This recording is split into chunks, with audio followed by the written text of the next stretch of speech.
wabarakatuh. Waalaikumsalam warahmatullahi wabarakatuh. Hamdan wa syukran lillah wa salatan wa salam ala Rasulillah wa ala alihi wa sahbihi wa mawalah. Alhamdulillah kita bertemu kembali di pembelajaran SKI, belajar mengenai proses atau kemajuan peradaban dan ilmu pengetahuan pada masa Daulah Mughal. Sebelum kita mulai pembelajaran kita, maka kita hendaknya berdoa, dan doa ini dipimpin oleh ketua kelas. Silakan ketua kelas. Iqra Al-Fatihah.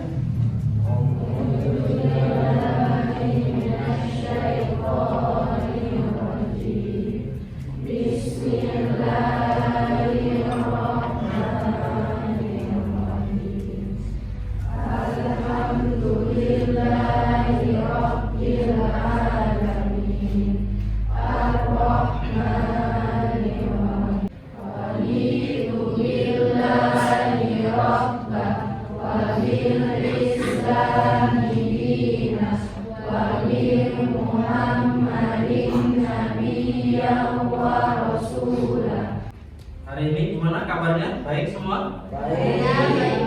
Maka untuk yang kesehatan Allah berikan, karunia yang Allah berikan, semuanya itu harus kita syukuri. Salah satu bentuk syukurnya kita dengan mengucapkan Alhamdulillah. Kita absen dulu ya. Akila, Ayu Andira, Sinta, Dewi Lestari. Alhamdulillah sudah kita absen. Hari ini insyaallah kita akan membahas tentang Daulah Mughal. Pokok bahasannya adalah perkembangan ilmu pengetahuan dan peradaban pada masa Daulah Mughal. Sebelum kita mulai pembelajaran, kita ice breaking dulu biar nambah semangat dan melatih konsentrasi kalian. Apakah masih konsentrasi di kelas ini atau tidak? Ya. Saya bilang tepuk sekali, maka tepuk sekali. Saya bilang tepuk dua kali, tepuk dua kali. Saya bilang tepuk tiga kali, tepuk tiga kali. Kalau tidak ada kata tepuknya, jangan ditepuk. Nah, paham? Bisa? Nah, kita mulai, semua ikut. Tepuk sekali. Yang kompak dan semangat. Tepuk dua kali. Tepuk tiga kali. Tepuk sekali. Dua kali. Ya, masih ada yang mikirin sarapannya ya. Kita ulang, tepuk sekali, tepuk dua kali, tepuk tiga kali, tepuk sekali, tepuk dua kali, sekali.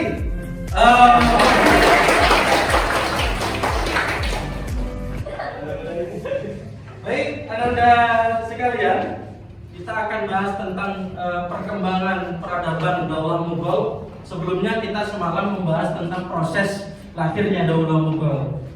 Kira-kira materi kemarin ada yang masih ingat nggak? Siapa yang bisa sampaikan apa? Kira-kira kita kemarin bahas tentang proses lahirnya Daulah Mughal.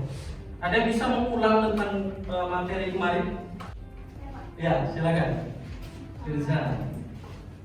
Daulah Mughal dirintis oleh Zainuddin Muhammad Babur dari tahun 1526 sampai 1530 Masehi.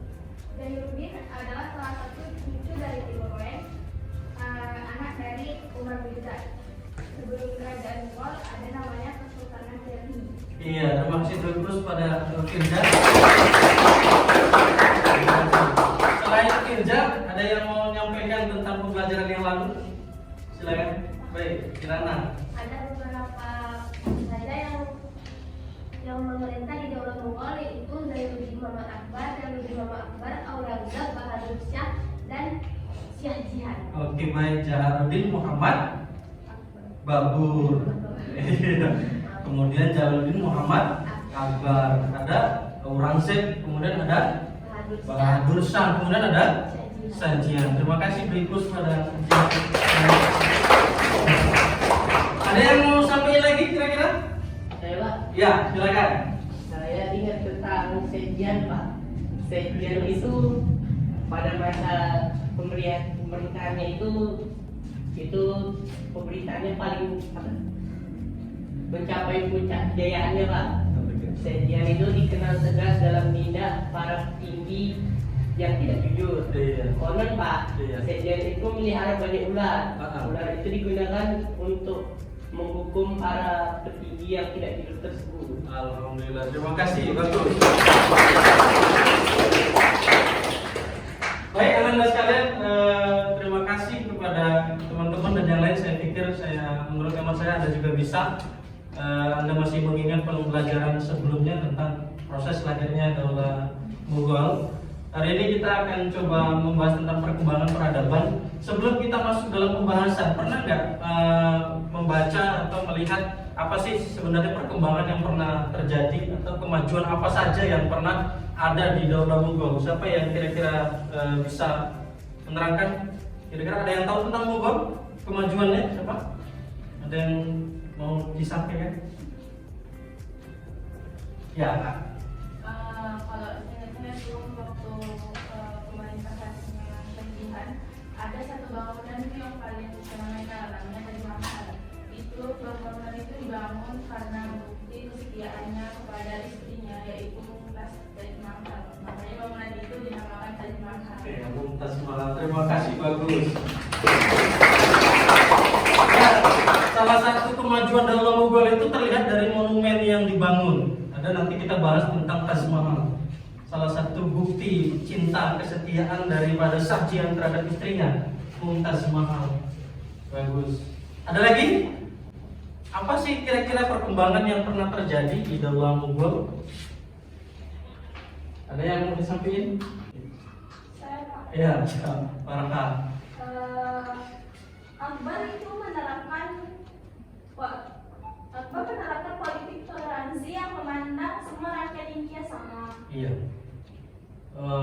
Ya benar, pada nanti kebijakan Akbar, Jalaluddin Muhammad Akbar tentang politik toleransi yang memandang semua rakyat India sama. Dan ini politiknya luar biasa sehingga mengakibatkan simpatik terhadap Akbar itu tinggi dari rakyatnya. Dan politik ini berhasil menyatukan India karena India rakyatnya kala itu dipandang semua sama, tidak ada strata sosial dan tidak ada tingkatan perbedaan dalam kehidupan sosialnya. Terima kasih Anda semua. Jadi hari ini setelah Anda jabarkan tadi apa itu apa saja yang sudah kita pelajari kemarin, kemudian apa saja yang akan kita pelajari hari ini. Jadi anak-anak sekalian, ketika kita akan mempelajari perkembangan ini ada beberapa kompetisi dasar yang akan kita capai. Yang pertama itu mengevaluasi perkembangan ilmu pengetahuan dan peradaban pada Daulah Mughal. Setelah kita belajar ini, kita akan mencapai target kita adalah Anda bisa mengapresiasi perkembangan peradaban dan ilmu pengetahuan pada masa Daulah Mughal. Adapun tujuan pembelajaran kita hari ini dengan menggunakan metode problem based learning, yang pertama itu mengevaluasi perkembangan peradaban dan ilmu pengetahuan pada masa Daulah Mughal. Yang kedua, peserta didik mampu menjelaskan sebab keruntuhan Daulah Mughal. Jadi ini tujuan pembelajaran kita hari ini.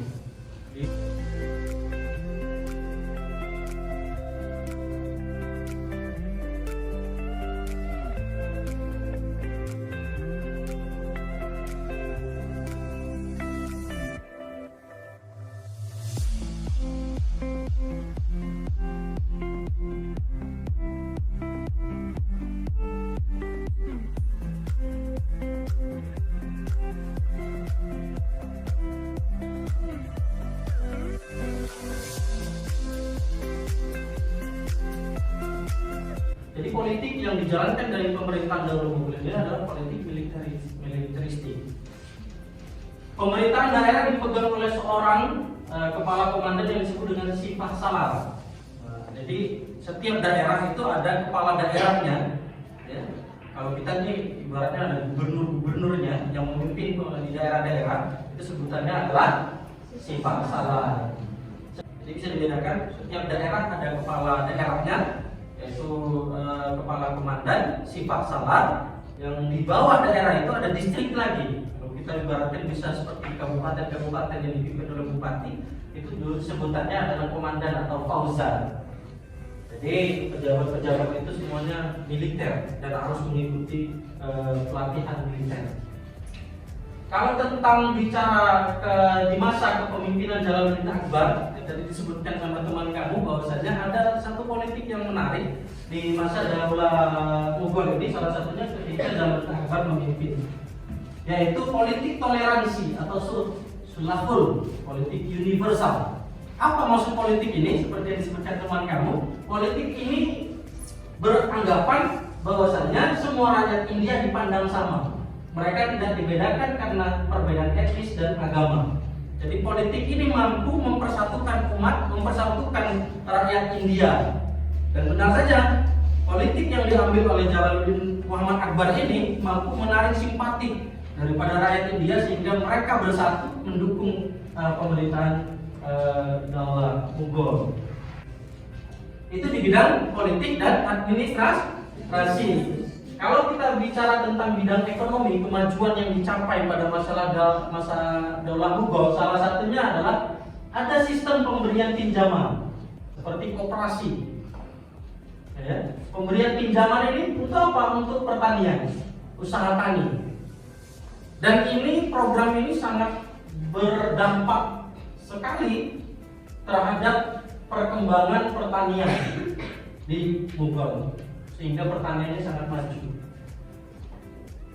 Setiap perkampungan pertanian, kalau tadi itu ada kepala daerah administrasinya, di setiap perkampungan di daerah itu ada juga yang mengepalai, menjabat sebagai kepala perkampungan petani, ya.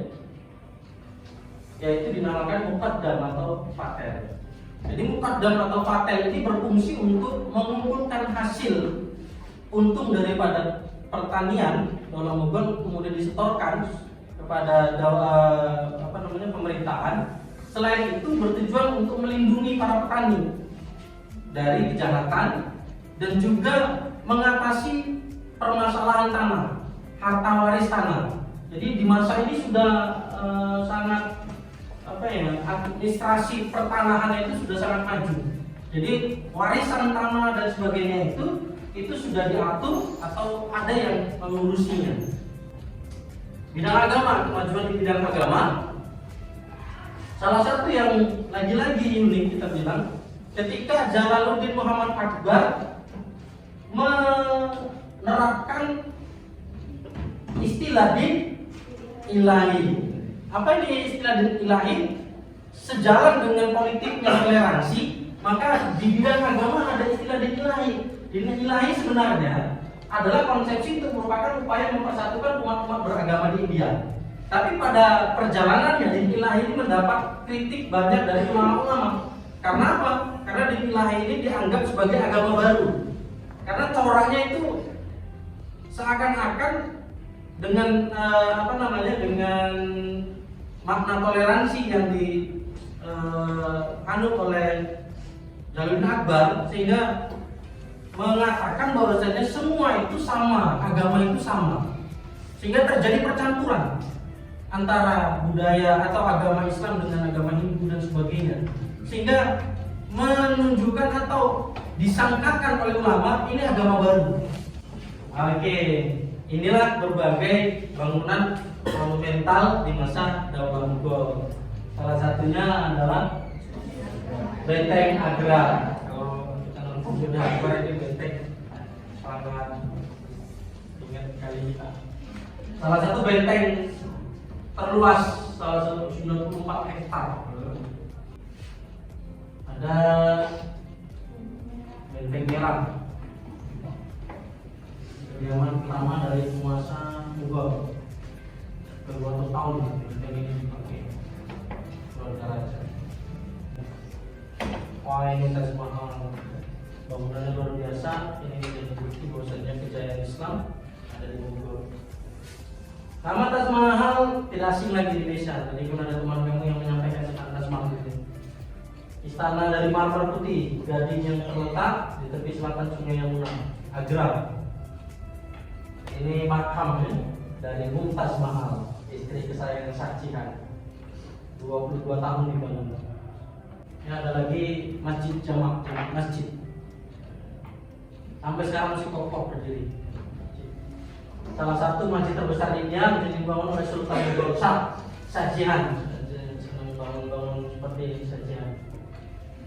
Kerajaan sampai periode Mughal, masjid ini juga salah satu masjid terbesar di India. Al-Masjid Jamak mampu menampung lebih dari 25.000 jemaah, 25 kali siswa madrasah kita. Oke, baik. Hampir 3 abad Daulah Mughal memimpin hingga akhirnya tahun 1885 berakhir, runtuh, bubar. Faktor-faktornya ada 2. Salah satunya faktor internal. Faktor internal itu salah satu sebabnya adalah terjadinya stagnasi dalam pembinaan kekuatan militer setelah penguasaan Aurangzeb yang kita dengar juga tadi militernya sangat elit, ya, politiknya militeristik. Akhirnya setelah Aurangzeb berkuasa, penerus-penerusnya itu tidak mampu meneruskan kebiasaan militer ini, sehingga terjadi stagnasi itu keberhentian atau tidak ada kemajuan terhadap perkembangan pelatihan militer. Jadi elit militer itu tidak diteruskan, jadi kekuatan militernya tidak seperti dulu. Ini banyak terjadi ketika yang kedua, sebabnya itu faktor internal. Ini banyak terjadi di daulah-daulah sebelumnya, termasuk Abbasiyah, Umayyah, Utsmani. Apa salah satunya? Kemerosotan moral dan hidup mewah di lingkungan istana, pemborosan keuangan. Kalau kita nonton film-film India itu memang ya di istana kehidupan ya. Jadi salah satu faktor kemerosotan atau kemunduran daulah Mughal.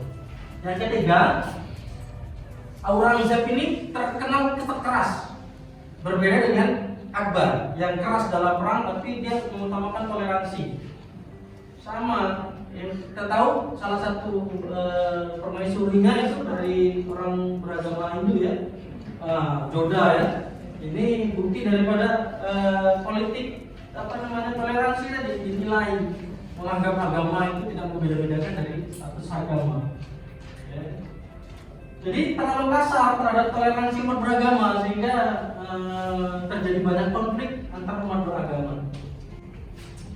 Yang terakhir puncaknya terjadi pemberontakan di mana-mana karena sudah lemah tentaranya, kemudian mewah sikap hidupnya pemborosan, kemudian terjadilah situasi konflik agama hingga akhirnya terjadilah pemberontakan di mana-mana. Baik, sebelum kita lanjutkan pembahasan kita, mari kita coba buat kelompok jadi 6 kelompok. Silakan kelompoknya yang biasa kita kelompok, silakan. Boleh? Kelompok kemarin.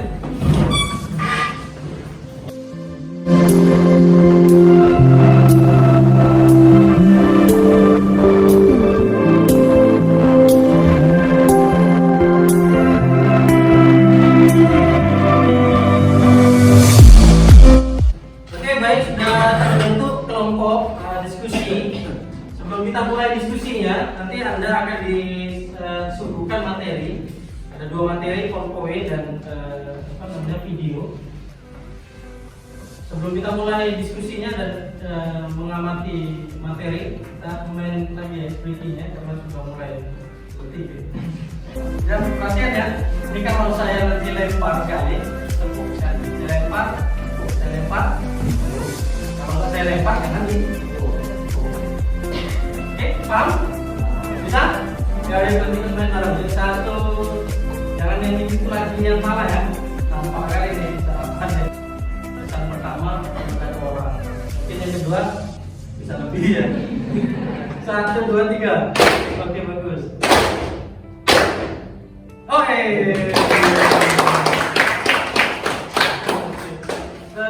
Baik, Anda sekalian silakan amati materi yang akan disajikan, kemudian nanti buat presentasi, buat resumernya dalam bentuk PowerPoint. Setelah itu nanti Anda tampilkan atau presentasikan di depan, perwakilan kelompoknya presentasikan di depan.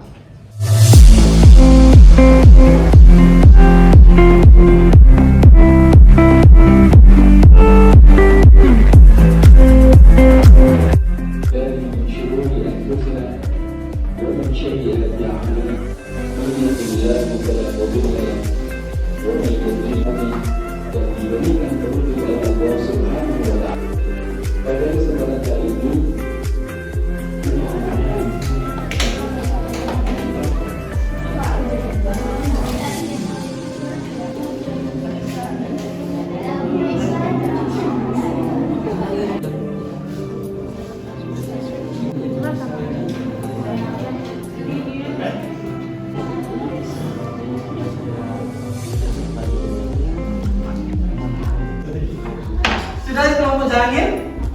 Sudah ya. Kelompok apa? Sajian. Kelompok sajian sudah? Sudah.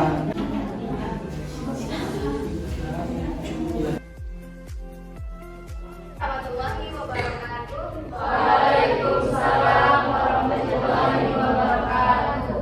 Saya dari kelompok Zainuddin Muhammad Zabur ingin mempresentasikan hasil kerja kelompok. Kami membahas tentang Taj Mahal.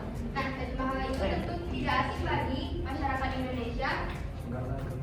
Yang dimana istana ini dari marmer putih gading terletak di tepi selatan Sungai Lamongan. Agra India ini sebenarnya adalah makam dari Mumtaz Mahal, yaitu istri kesayangan Shah Jahan yang dibangun dari tahun 1632 sampai 1653 Masehi. Taj Mahal dianggap sebagai contoh terbaik arsitektur Mughal dan simbol sejarah kekayaan India. Nah, itu saja presentasi dari kelompok kami. Assalamualaikum warahmatullahi wabarakatuh. Lanjut ke sajian dulu. Sajian. Silakan. Assalamualaikum warahmatullahi wabarakatuh. Waalaikumsalam warahmatullahi wabarakatuh. Kami dari kelompok Sajian ingin mempresentasikan hasil kerja kami. Benteng Merah, salah satu bangunan peninggalan di India adalah Red Fort. Benteng ini merupakan monumen paling ikonik kota Delhi selama berabad-abad. Sebagai ibu kota, sebagian besar pemerintah Mughal di India dibangun oleh Shah Jahan. Pembangunan benteng diawali oleh pemindahan pusat kerajaan Mughal dari Agra ke kota baru bernama Delhi oleh Kaisar Shah Jahan. Sang kaisar pun turut meletakkan fondasi istananya, yakni Red Fort atau lalu gila sering dengan pembangunan kota ini. Oke, kelompok sajian membahas tentang Red Fort di Delhi. Terima kasih.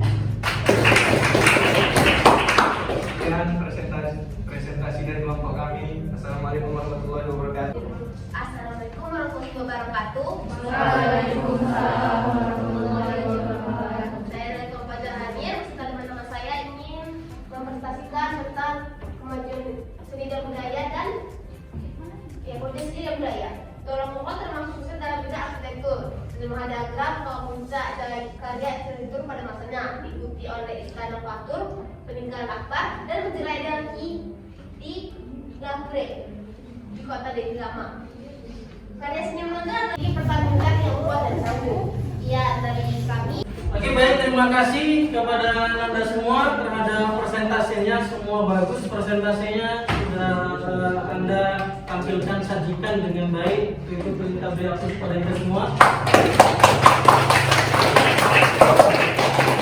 Sekarang kita mempelajari tentang kemajuan peradaban Daulah Mughal dan juga keruntuhannya. Kira-kira apa yang bisa kita simpulkan dari pembelajaran kita? Siapa yang bisa menyimpulkan dari pembelajaran kita? Siapa? Ada yang mau menyimpulkan? Silakan. Siapa yang mau menyimpulkan? Silakan. Menurut saya dalam bidang ekonomi dan dalam bidang budaya bisa dilihat dari beberapa bangunan seperti Taj Mahal, Benteng Agra, dan Benteng Merah. Begitu arsitektur, desainnya dan Jawa sehingga kemajuannya dalam bidang seni dan budaya itu sangat besar, Pak. Ya, dan saya, Pak. Salah temannya mengatakan bahwasannya kemajuan peradaban Daulah Mughal itu terlihat salah satunya dari monumen-monumen yang sudah dibangun di Daulah Mughal. Sangat terlihat kemewahan, kemegahan, pertanda bahwasannya peradaban telah muncul waktu itu. Terima kasih. Ada lagi yang mau disimpulkan? Silakan. Oke, dan Nabil, silakan.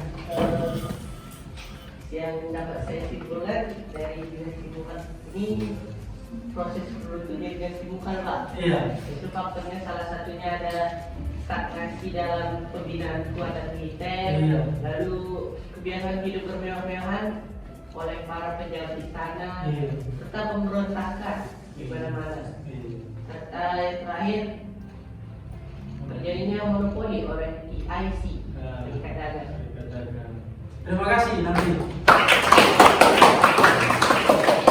Ya, jadi di sini menunjukkan bahwasannya beberapa faktor keruntuhan kemunduran karena sikap hidup mewah, kemudian stagnasi militer, ada pemberontakan, perebutan kekuasaan, kemudian yang terberat adalah monopoli EIC, Serikat Dagang Amerika Inggris, mengakibatkan perdagangan di Mongol terganggu.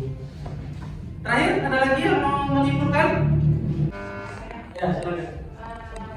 Kesimpulan dari dinasti Mughal pada saat bidang ekonomi yaitu ekonominya pada saat dinasti Mughal itu sudah maju. Terbukti oleh kegiatan ekspor impor yang dilakukan. Mereka itu bergabung dengan kerjasama dengan IAIC tersebut. Banyak kerjasama dengan negara-negara.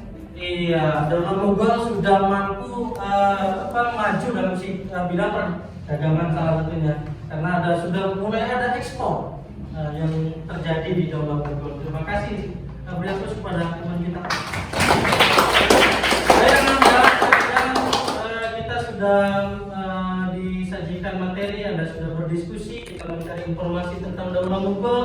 Apa yang bisa kita dapat atau refleksi diri kita terhadap pembelajaran materi kita? Apa yang bisa Anda refleksikan terhadap materi ini?